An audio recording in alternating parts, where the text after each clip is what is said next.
माणबसा पूजा पाई आमे समस्ते गाँ को आसीथिलु। गाँ रे मु सकाळु सकाळु गाधेई सारिकी ठाकुर पूजा करदेली।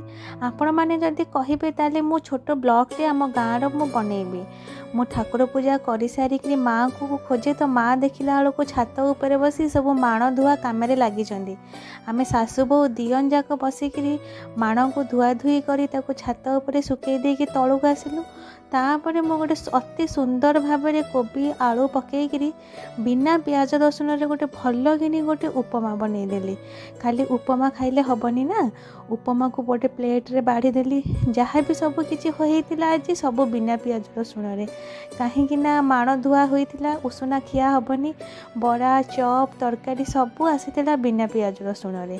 तापरे आमे बाढ़ी दे समस्त के खाइया को दे देगी मु शांति रे बसी खाइदेली। जदि ये वीडियोटी भल लगी गोटे लाइक करदे।